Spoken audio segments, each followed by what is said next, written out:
আমায় নিয়ে চলো। কে বলে এই কথা?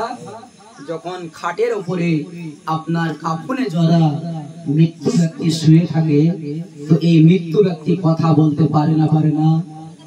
জোরে বলে। বুখারী শরীফের হাদিস যে মৃত্যু ব্যক্তি কথা বলে, মৃত্যু ব্যক্তি আপনার সমস্ত মানুষের কথা শুনে এবং সে চিৎকার করে বলতেও পারে।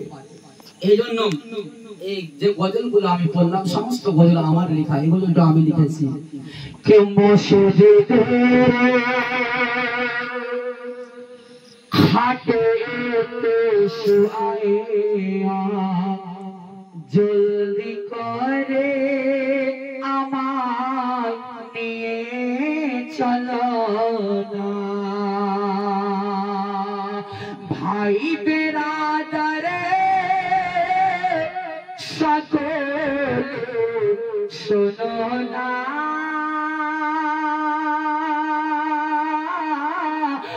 আমার পরে কে আসে ফেলো না।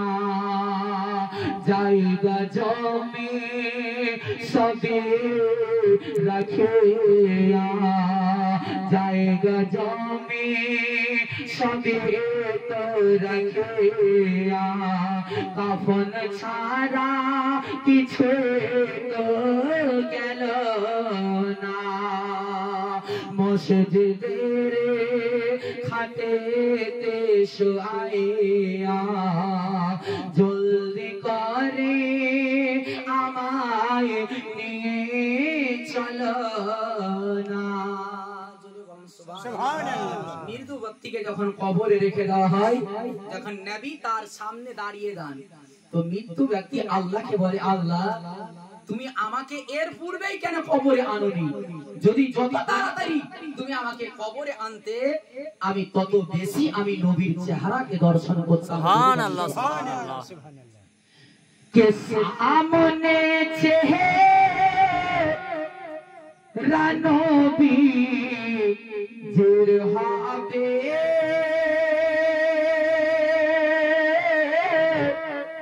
কবরেতে তাহার দিদার হবে। সামনে চেহারা নবী জোর হবে, কবরে তাহার দিদার হবে।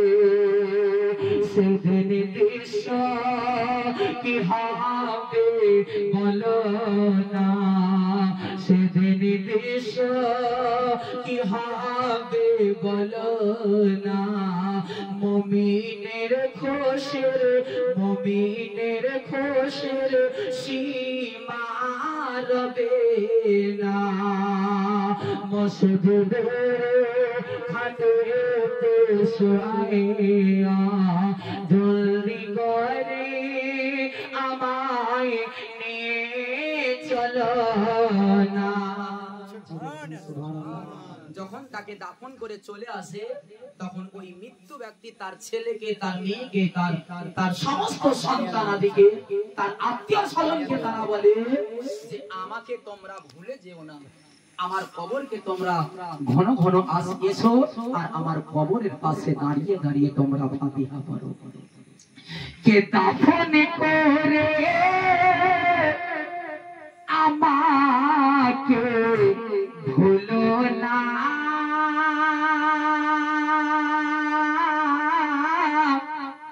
ভাই বেরাদার সকলে শোনো না।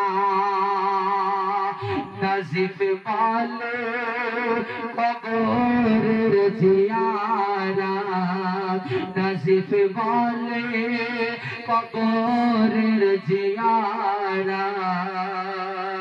করলে মরণকে কেউ তো ভুলে না। মসজিদের খাটেতে শুআইয়া জলদি করে আমায় নিয়ে চলো না